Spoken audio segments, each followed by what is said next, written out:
በዚህ ዘመን ያለን ክርስቲያኖችም ይህንን ቅዱስ ሥጋና ክቡር ደም ለምነን መቀበል ሲገባን እየተለመንን ወደ ኋላም እያልን ነው። የቆረበ ሰው አያገባም፣ የቆረበ አይነግድም፣ ቆርቦ ብቻውን የሄደ ይለከፋል፣ የቆረበ የሆነ ነገር ይሆናል፣ የቆረበን ሰላም አትበሉ። ሥጋው ደሙን አለመቀበል እግዚአብሔርን ማክበር አይደለም። ሥጋው ደሙን አለመቀበል የእግዚአብሔርን ሕግ ማፍረስ ነው። አንድ አምላክ በሆነው በአብ በወልድ በመንፈስ ቅዱስ ስም እንደምን ዋላችሁ? ነሐሴ 1 ቀን እንደ እግዚአብሔር ቅዱስ ፈቃድ የእመቤታችን የቅድስት ድንግል ማርያምን ጾመ ፍልሰታ ጀምረናል። ሁለቱ ሱባኤ እግዚአብሔር ፈቅዶ በአባቶቻችን ሥርዓት ተሰርቶልናል። በእነዚህ በሁለቱ ሱባኤ ቀደምት ሐዋርያት እመቤታችንን ተሸልመዋል። እመቤታችንን አግኝተዋል። በጸሎታቸው በጾማቸው ሐዘንን የምታጠፋ እንባን የምታብስ መረጋጋትን የምትሰጥ ቅድስት ድንግል ማርያምን አግኝተው የልባቸው ፈቃድ ተፈጽሞ እግዚአብሔርን አመስግነዋል። እኛም በጾማችንና በጸሎታችን የስጦታዎች ሁሉ ስጦታ የሆነች ድንግል ማርያምን እንድናገኝ አምላካችን እግዚአብሔር ይፍቀድልን። ነሐሴ 1 ሌላኛው በቅድስት ቤተክርስቲያናችን የበዓላት ሥርዓት መሰረት ዮሴፍና ኒቆዲሞስ መታሰቢያቸው ነው። በደንብ ስሙኝ። ዮሴፍና ኒቆዲሞስ መታሰቢያቸው ነው። እነዚህ ሁለቱ ቅዱሳን ለእግዚአብሔር የታመኑ መከራን የተጋፈጡ ለክርስቶስ ብለው ማንኛውም ነገር ቢመጣ ለመቀበል ራሳቸውን ያዘጋጁ ብርቱ የእግዚአብሔር ወዳጆች ናቸው። ቅዳሴ ላይም በኋላ ሲነበብ ተሰማላችሁ። የዮሐንስ ወንጌል ምዕራፍ 19 ቁጥር 28 ጀምሮ በቅዳሴ ላይ ይነበባል። መጽሐፍ ቅዱሳችንን ስናነቡት የሁላችን አባት ጌታችን መድኃኒታችን ኢየሱስ ክርስቶስ ነፍሱን ከሥጋው በፈቃዱ ከለየ በኋላ መስቀል ላይ ተሰቅሎ የዓለምን ድህነት በሚፈጽም ጊዜ ደሙ ወርዶ ሥጋው ተቆርሶ የሸዋ አክሊል ደፍቶ እንደ ብራና በችንካር ተወጥሮ መስቀል ላይ ባለ ሰዓትና ነፍሱን ከሥጋው በለየ ጊዜ እነዚህ ሁለቱ ቅዱሳን ዮሴፍና ኒቆዲሞስ ወደ ክርስቶስ ቀረቡ። ሥጋውንም አውርደው ለመቀበር ፈለጉ። ግን መስፍን ያዘዘበት በመሆኑ ጲላጦስን ማስፈቀድ ስለሚገባቸው ዮሴፍ ወደ ጲላጦስ ሄደና የጌታ ኢየሱስን ሥጋ ለመነ። ጲላጦስም ለሁለቱ ቅዱሳን ፈቀደላቸው።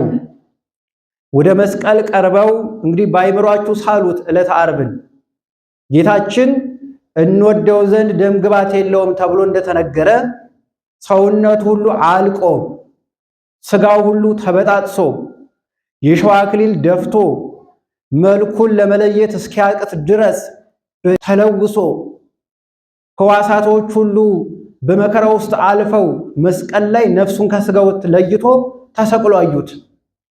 እዛ መስቀል ሄደው ችንካሩን ነቅለው እጁ ላይ ያለውን ችንካር፣ እግሩ ላይ ያለውን ችንካር ነቅለው ቀስ ብለው በትከሻቸው አካሉ ጥፍ እንዳይልባቸው ቀስ ብለው አውርደው የደፋውን ከራሱ ላይ አውርደው በክብር ቅዱስ እግዚአብሔር ቅዱስ ኃያል ቅዱስ ሕያው ዘኢይመውት የማይሞት የማይለወጥ ቅዱስ እግዚአብሔር ቅዱስ ኃያል እያሉ በንጹህ በፍታና በሽቱ በክብር ገነዙት። ተመልከቱ፣ ጌታችንን ሲገንዙት ሕዋሳቶቹን እየዳበሱ ነውና የክርስቶስ ንጹህ ደም በሰውነታቸው ላይ ያልፍ ነበር። ከዚህ በላይ መታደል የለም። በእውነት የክርስቶስ አካሉ ሰውነታቸው እየነካ ደሙ እየነካቸው በክብር ነው የገነዙት። ወደ አዲስ መቃብር በክብር አወረዱት። ይህንን ቃል ስንመለከት የተወደዳችሁ ክርስቲያኖች እነዚህ ሁለቱ ቅዱሳን የኢየሱስ ክርስቶስን ሥጋ ለማግኘት ጲላጦስን ሲለምኑት ታያላችሁ። እባክህ ስጠን፣ ፍቀድልን፣ እንደ ሕጋችን መሰረት እንገንዘው እንቅበረው መስቀል ላይ ማደር የለበትም ብለው በጊዜው የተሾመውን መስፍኑን ጲላጦስን ጠየቁት። ጥያቄያቸውን ተቀብሎ ፈቀደላቸው። ከዚህ በላይ ደስታ የለም። ከመስቀል አውርደው በክብር በንጽህና ማንም ባልተቀበረበት በንጹሑ በአዲሱ መቃብር ላይ ቀበሩት። የተወደዳችሁ ክርስቲያኖች እነዚህ ቅዱሳን የሚጠቅማቸውን ያውቃሉና ከጲላጦስ የኢየሱስን ሥጋ ለመኑ። የማንን ሥጋ ለመኑ? ከማን? ከጲላጦስ። ፈቀደ አልፈቀደም? ፈቀደላችሁ። እስቲ ወደኛ እንምጣ። ጌታችን መድኃኒታችን ኢየሱስ ክርስቶስ ለስም አጠራሩ ምስጋና ይድረሰውና ሥጋውን እንድንበላ ደሙን እንድንጠጣ እርሱን እንድንለብስ ዘወትር እንድናመሰግነው ከመቅደሱ እንዳንጠፋ የሐዋርያትን መንገድ እንድንከተል መከራቸውን መከራ ደስታቸውን ደስታ አድርገን እንድንኖር የሁላችን አባት ልዑል እግዚአብሔር መንገዱን ከፍቶልናል። ሥጋዬን ብሉ ደሜን ጠጡ ብሎ ዘላለማዊነት የምናገኝበትን ታላቁ ምስጢር ሰጥቶናል። ይህ ያለምንም ክፍያ በነፃ ቅዱስ ቁርባንን ሰጥቶናል። ግን ተመልከቱ፣ ዮሴፍና ኒቆዲሞስ የኢየሱስን ሥጋ ለምነው እንደተቀበሉ በዚህ ዘመን ያለን ክርስቲያኖችም ይህንን ቅዱስ ሥጋና ክቡር ደም ለምነን መቀበል ሲገባን እየተለመንን ወደ ኋላም እያልን ነው። ለሁላችንም ልቦናን ይስጠን። መለመን የነበረብን እኛ ነበር። እባክህ ሥጋህን ስጠኝ ማለት የነበረው የኛ ድርሻ ነበር። እባክህ ደምህን ስጠኝ ሰውነቴ እንዲቀደስ አንተ እንድትኖርብኝ ሰይጣንን ድል እንድነሳው አድርገኝ ማለት የሚገባን እኛ ነው። ተገላበጠና እኛው ተለማኝ ሆነን እኛው ጊዜ ሥጋው ደሙን ተቀበሉ እየተባለ ምንለመን ነው። ለሁላችንም ልቦናን ይስጠን። በእውነቱ ይህ ቅዱስ ቁርባን የተወደዳችሁ ክርስቲያኖች ከሁላችንም በርካታ የማይገቡ የተጣመሙ ትምህርቶች አሉ። ሐዋርያው ቅዱስ ጳውሎስ በሁለተኛ ጢሞቴዎስ ምዕራፍ 4 ቁጥር 7 ላይ ምን ብሎታል? ለመንፈስ ቅዱስ ልጁ ነገር ግን ለዚህ ዓለም ከማይመች የአሮጊቶች ተረት ከሚመስል ራቅ ብሎታል።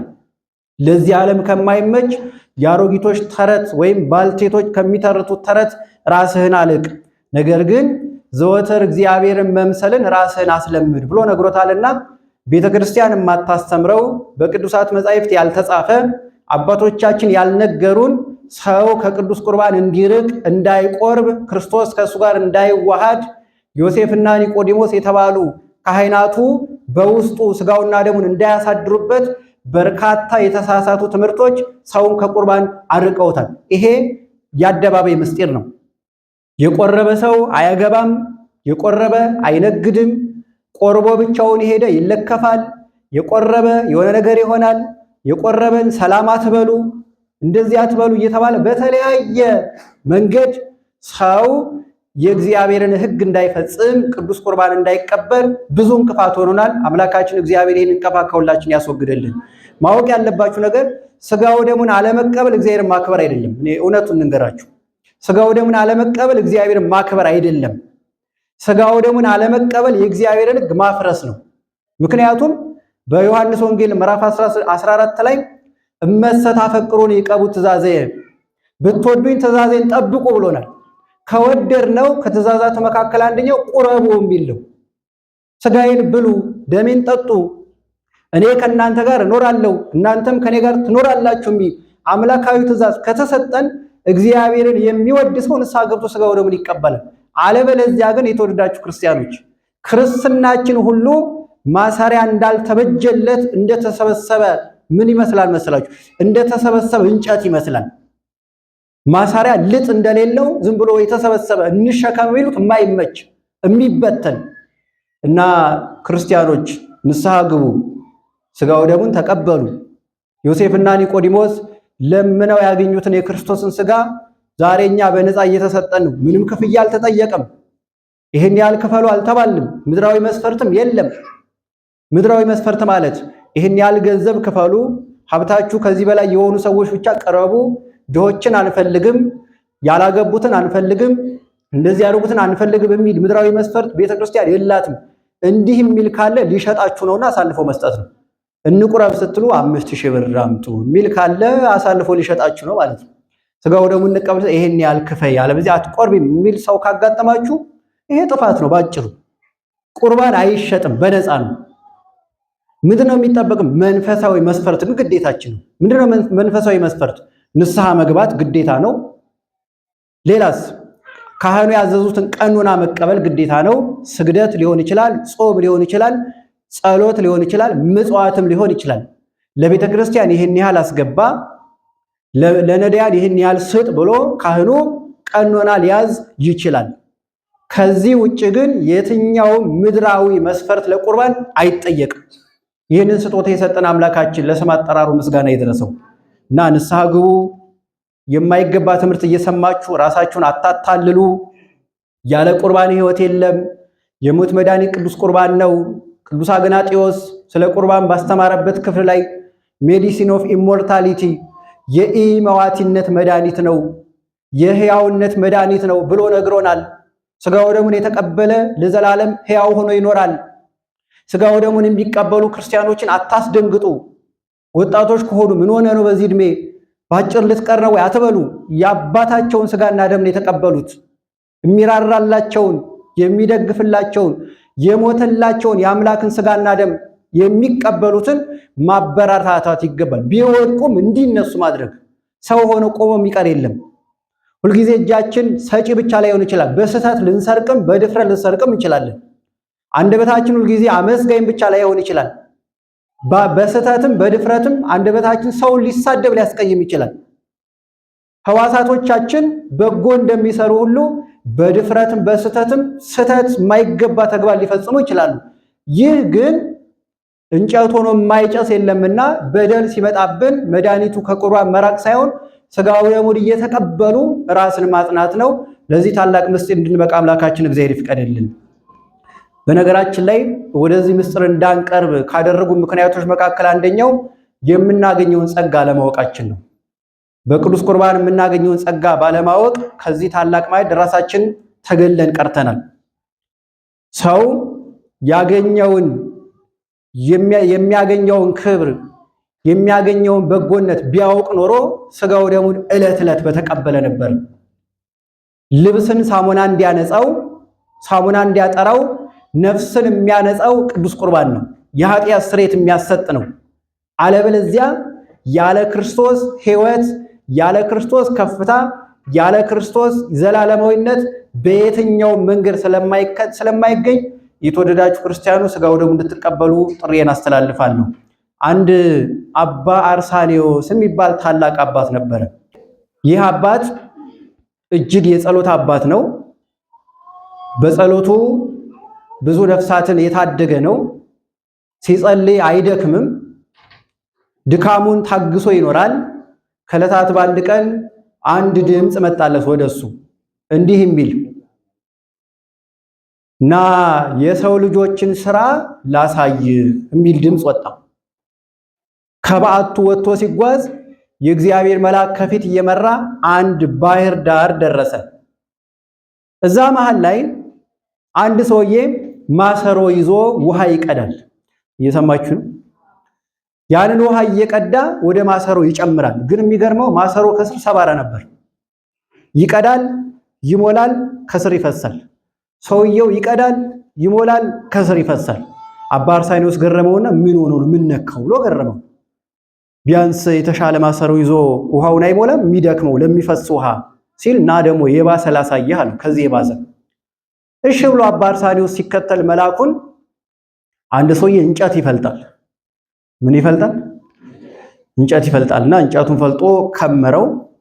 ሊሸከም ነው እና ሞከረው። ሊሸከም ሲሞክረው ለካ በስቶ ነበር እንጨቱ፣ ከአቅሙ በላይ ነው፣ በዛበት። እና ሲበዛበት ምንድነው ማድረግ የነበረበት? አቤት መቀነስ አይደል? እሱ እየፈለጠ ሌላ ይጨምራል። ሌላ ከብዶታል እኮ መሸከም፣ ግን እየፈለጠ ሌላ እንጨት ይጨምራል። አሁንም ሊሸከም ይሞክረዋል፣ ከበደው። ሌላ እንጨት እየፈለጠ ይጨምራል። አባ አርሳኔዎስ ገረመው። እንዴ ምን ሆኖ ነው ሰውየው እንጨቱን ቀንሶ አይሸከም ዝም ብሎ ጭራሽ መከበሩን እያየ የሚጨምርበት አሉ። እና ደግሞ ሌላ የባሰ ላሳየህ አሉ። ወሰደው። ሁለት ሰዎች እንጨት ይዘዋል። ረዘም ያለ እንጨት ነው። ጎን ለጎን ይዘውታል እና እየተጓዙ እንደ በሬ እንደሚጠመደው ነው ከጎን ለጎን የያዙት። እየተጓዙ እንዳለ የሆነ ቤት ላይ ደረሱ እና መግባት ፈልገው እኩል ነው መግባት የፈለጉት። እኚህ ሰዎች ጤነኞች ይመስላችኋል? እኩል ነው መግባት ይፈልጉ፣ ይታገላሉ። ለምን ብትሏቸው አንደኛው አንደኛውን ማስቀደም አልፈለግም። እኩል ነው መግባት። ቢታገሉ ሳይገባት ውጭ አደሩ፣ እንጨቱን እንደያዟት ማለት ነው። እንዴት ነበር መግባት የነበረባቸው? አንዱ ከየት ከፊት፣ አንዱስ ከዛ መግባት ይችላል ነበር። በፍጹም አልፈለጉም። እነሱ እኩል ነው መግባት የፈለጉት፣ ውጭ አደሯት። አባ አርሳኒዎስ ገረመው። ምንድን ያየሁት ራእይ አለ። የእግዚአብሔር መልአክ ተርጉምልኝ ብሎ ሲጠይቅ ና ትርጓሜውን ልንገርህ አለው። የመጀመሪያው ማሰሮ ይዟል፣ ውሃ እየቀዳ ይሞላል። ማሰሮ ሰባራ በመሆኑ ያፈስበታል። ይህ ሰው የሚቀዳው የምግባር ውሃ ነው አለው። ጾም የሚባል ምግባር አለ፣ ጸሎት የሚባል ምግባር አለ፣ ምጽዋት የሚባል ምግባር አለ፣ ደግነት የሚባል ምግባር አለ፣ ቸርነት የሚባል ምግባር አለ። ይቀዳል፣ ሰውየው ይቀዳል፣ ይሞላል። ግን ምን ይልበታል? ምንድነው ብሎ ሲጠይቀው የማይቀዳው የምግባር አይነት ይጾማል፣ ሰውየው ይጸልያል፣ ይሰግዳል፣ ይመጸውታል፣ ምን ይላል፣ ግን ይፈስበታል። ለምንድን ነው የሚፈስ ብሎ ሲጠይቀው መልአኩ ምን ብሎ ተረጎመለት? ይህ ሰውዬ በጎ ነገር ቢያደርግም ፍቅርና ስጋው ደሙ ስለሌለው ከንቱ እየቀረበት ነው አገልግሎቱ ብሎ መለሰለት። እየሰማችሁ ነው? ፍቅር የለውም፣ ሰውን አይወድም። ሁለተኛ ስጋው ደሙን አይቀበልም። ዝም ብሎ ይጾማል ግን አይቆርብም፣ ይጸልያል ግን አይቆርብም። ስለዚህ ቢቀዳ ከንቱ፣ መቃብር ሲወርድ ጌታ የሚሰጠውን ይሰጠዋል ማለቱ ነው። እና እየጾማችሁ ነው፣ ካልቆረባችሁ አላሰራችሁትም የጾማችሁን ሸክም። እየጸለያችሁ ነው፣ ካልቆረባችሁ የጸሎታችሁን ማሰሪያ እያጣችሁ ነው። እየመጸወታችሁ ነው፣ በየሄዳችሁ ለነዳያንም ትመጸውታላችሁ፣ ለቤተክርስቲያንም ትሰጣላችሁ። ስጋው ደሙን ካልተቀበላችሁ ፍጹምነትን አታገኙም። ይሄ ምርር ያለ እውነት ነው። ቻሏት። ምርር ያለ እውነት። ያለ ቁርባን ህይወት የለም። በግራ በቀኝ ማህበር ጽዋ ትጠጣላችሁ። ያ ጽዋ ወደ ቁርባን ካላደረሰ ከንቱ ነው። በአካባቢ በፍቅር ትኖራላችሁ፣ ከማህበረሰብ ጋር ትኖራላችሁ። ስጋው ደሙን ካልተቀበላችሁ ከንቱ ነው።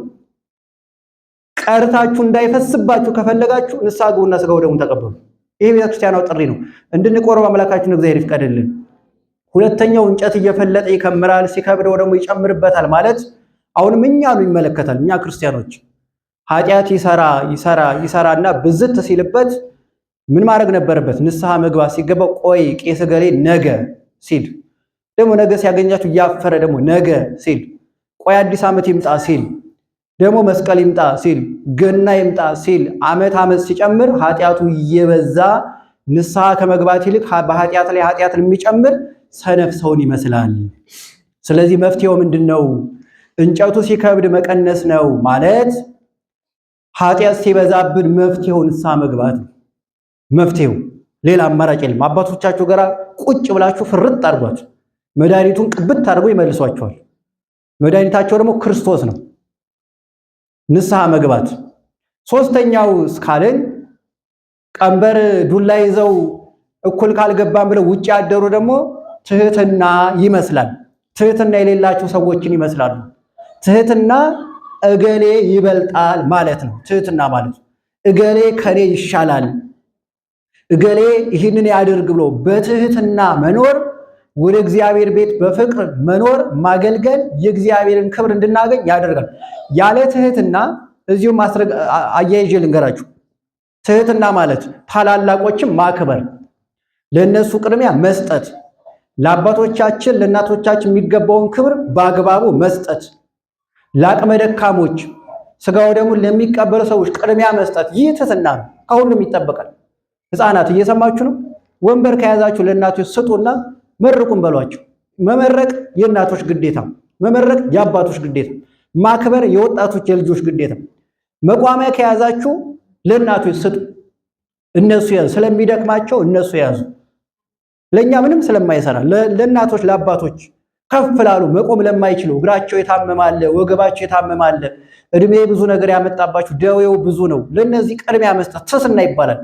ከነሱ ደግሞ ከመቋሚያው በተሻለ ከምድራዊ ሀብት በተሻለ ምርቃት እንቀበላለን። ትህትና ለቤተ ክርስቲያን አስፈላጊ ነው። ወጣቶች ምሰሙኝ፣ ሰንበት ተማሪዎች ሲያዟችሁም ስሙ፣ አትገላምጡ። ወንድሞቻችሁ ናቸው፣ እህቶቻችሁ ናቸው። ይሄን አድርጉ ስሉ እሺ። ምክንያቱም ይህ ቤት የእግዚአብሔር ቤት ነው። የግለሰቦች የኔ አይደለም፣ የቄስ ገሌ አይደለም፣ የዲያቆን ገሌ አይደለም፣ የእግዚአብሔር ቤት ነው። ሁላችንም ገንዘብ አውጥተን ብንሰራውም የማን ቤት ነው? ንገሩኝ እንጂ የእግዚአብሔር ቤት ከሆነ እግዚአብሔር በምሕረት እንዳይን ከፈለጋችሁ በትህትና እንኑር።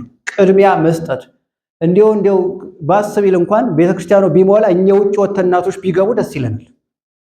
እኛ ውጭ እንኑር። የሚቀርብን አንድ በረከት የለም። ያው ለዚህ አንበቃም እንጂ እንዲሁ ግጥም ቢል እኛ ውጭ ብንቆም እናቶቻችን እዚህ ቢገቡ እግዚአብሔር ከዚህ በላይ የሚደሰትበት ነገር መፋቀር፣ በክርስቶስ መኖር፣ ክርስቶስን መምሰል ትልቅ ሀብታችን ስለሆነ የተወደዳችሁ ክርስቲያኖች በትህትና መኖር ትልቅ ሀብት ነው። ይህንን ትህትና አምላካችን ለሁላችንም ያድለን። ልጆቻችሁ ሥጋው ደሙ እንዲቀበሉ አድርጉ። ወደ ቤተክርስቲያን እንዲመጡ ከኳሱ በተሻለ ክርስቶስን እንዲወዱ በሚዲያ አይናቸው እንዳይፈዝ መጻሕፍትን እንዲያነቡ ማድረግ የእናቶችና የአባቶች ትእዛዝ ነው። ሥጋው ደሙን አለመቀበል ጀግንነት፣ እግዚአብሔርን ማክበር አይደለም። አለመቁረብ የውድቀት ሁሉ ውድቀት ነው። ሐቁን ልንገራችሁ፣ አለመቁረብ የስንፍና ሁሉ ስንፍና ነው። የቆረበን ብቻውን ሲሄድ አታስፈራሩ፣ ይሄድ ብቻውን ምንም አይሆንም። የሚያጅብ ካስፈለገ ሙሽራ ስለሆነ ነው የሚታጅብ እንጂ አንተ ነው ቆመህ ሰይጣን የምትከለክል እንዳይለከፍ ልታረግ። አቤት አንዳንዱ መጥረቢያ የሚይዛል አይደለ? ለቆረበ ሰው እንዳይለከፍ ቢላ የሚያስቀምጣል። ስለምናቅ ነው። ቢላ ምንድን ነው ሲባል ዛሬ ስለቆረበች ያንተ ቢላ ከሰይጣን ሊመክት። ወይ ጉድ! ከክርስትና የማይገናኝ ነገር የምናረጋለን። ማጭድ የሚያስቀምጣል ፌሮ። እኛምና ፌሮ እንግዲህ ለመብረቅ ነበር እንግዲህ እሱንም ካዳነ ማለት ነው። እና እንደ ፌሮ የሚያስቀምጣል የሆነ ነገር ምንድነው ሲባል ዛሬ እገሌ ስለቆረበ እንዳይለከፍ። በፌሮ ሰይጣን ቢመታ እንጨርሰው ነበር አናቱን እያለን። አይሆንም እንጂ እና ትክክለኛ ትምህርትን ያዙ። ቤተክርስቲያኗ ምን ትላለች የሚለውን ያዙ። ባልና ሚስት ተስማምታችሁ ሥጋው ደሙን ተቀበሉ። አንዳንድ ባሎች አንዳንድ ሚስቶች የሚናገሩት ነገር አለ። እኔ መቅረብ ፈለግኩኝ ባሌ እምቢ አለኝ የምትሏላችሁ፣ እውነት ነው። እምቢ የሚሉ አሉ፣ እናውቃለን። ግን ተምረዋል ወይ ነው? ስለ ቁርባን ተምረዋል ወይ? ቅድሚያ ሳይማሩ ከሆነ ማንም እሺ አይልም እንዴ። ምን በወጣው ሳይማር ከሆነ እሺ አይልም፣ ያስቸግራል። መጀመሪያ በትምህርት እንኳን ሥጋውና ደሙን እራትም በግልምጫ ፊት ካቀረቡለት ጥሎት ነው የሚተኘው። ትበላ እንደውም ብላ ብትል ሚስት ራስሽ ጉዳይ ወደ ማለት ይመጣል ማለት ነው።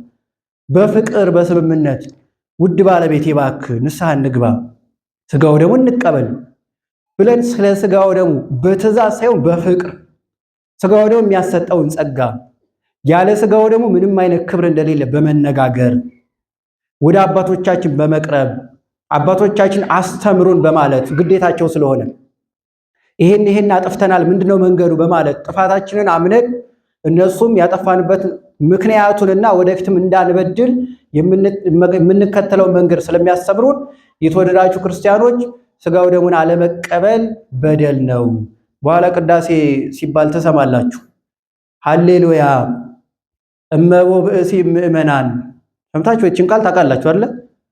ዘቦአ ቤተ ክርስቲያን በጊዜ ቅዳሴ ወይ ሰማ እንዳላዚም ቅዳሴ ተገባ እንዳይባል ወይ ተመጠወም ቁርባን ይሰደድን ቤተ ክርስቲያን እስመ አማሰነ ሕገ እግዚአብሔር ዋስተሐቀረ ቁመተ ቅድመ ንጉሥ ሰማያዊ ንጉሠ ሥጋ ወመንፈስ ከመዝ መሃሩነ ሐዋርያት በአብጥሊሶሙ የሚላለውን ሲዜም ከዛ አንቺው ትመሶብ ወርቅ ምን ማለት መሰላችሁ?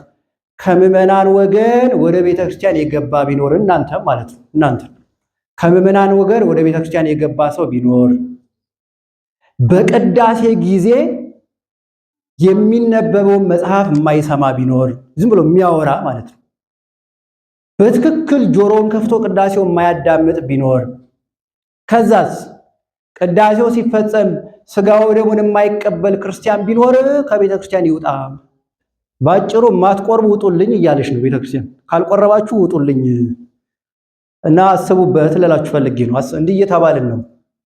ለምን ብለን ብንጠይቅ እስመ አማሰነ ሕገ እግዚአብሔር የእግዚአብሔርን ሕግ አፍርሷልና። አለመቁረብ የእግዚአብሔርን ሕግ ማፍረስ ነው። ወአስተሐቀረ ቁመተ ቅድመ ንጉሥ ሰማያዊ በሰማያዊ በንጉሱ በክርስቶስ ፊት መቆምን አቃላልና ቅዳሴ እየተቀደሰ ሳይቆርብ የሚወጣ ካለ ውጡልኝ። ሐዋርያት ናቸው ይህን ትእዛዝ የሰሩት እና እንዲህ እንዳንባል ክርስቲያኖች ስጋው ደሙን እንቀበል፣ ወደ ምስጢራት እንቅረብ። ንስሐ መግባት ኦርቶዶክሳዊነት ነው። ንስሐ ገብተን ስጋው ደሙን ተቀብለን በልጅነት ደምቀን አምረን መጨረሻችን እንዲያምር የአምላካችን የልዑል እግዚአብሔር ቅዱስ ፈቃድ ይሆንልን። ስለ ቅዱስ ቁርባን ማንኛውም ጥያቄ ካላችሁ አምጡት፣ ወደኛ አምጡት። በመንደር የሚወራ ካል እንዲህ እየተባለ ሰምተን ነበር፣ እውነት ነው ወይ በሉ። መጽሐፍ ጠቅሰን መጽሐፍ ቅዱስ ገልጠን እነግራችኋለን። ከዛ እውነቱን ሲገባችሁ እናንተ ትመጣላችሁ። ምክንያቱም ዮሴፍና ኒቆዲሞስ ለምነውት የተቀበሉት የኢየሱስ ስጋ እኛ እየተለመን ወደኋላ ካልን ኦርቶዶክሳውያን ችግር አለና ራሳችን ለንስሐ እናዘጋጅ። የቀደሙት አባቶቻችን በስጋው ደሙ ከብረው መጨረሻቸው እንዳማረ አምላካችን የኛንም መጨረሻ ያሳምርልን። ንስሐ አባት የሌላችሁ ንስሐ አባት ያዙ። ከዚህ በፊት የደብራችን ዋና አስተዳዳሪ መላከ ፀሐይ በርካታ ምዕመናንን ንስሐ አባት አስይዘዋል። ይሄ ነው የቤተክርስቲያኗ ድርሻ። እነዛ አባቶቻችን ደግሞ የማስተማር የንስሐ የመስጠት የተጣላውን የማስታረቅ ግዴታ ስላለባቸው እነሱ ግዴታቸው ይወጣሉ፣ እኛም ግዴታችን እንወጣለን። ተያይዘን የእግዚአብሔር መንግስት እንወርሳለን። አምላካችን መጨረሻችን ያሳምርልን። ስብሐት ለእግዚአብሔር ወለወላዲቱ ድንግል ወለመስቀሉ ክቡር። ይቆየን። የተቀመጣችሁ ብድግ በሉና ወደ ጸሎተ ቅዳሴው እንሂድ።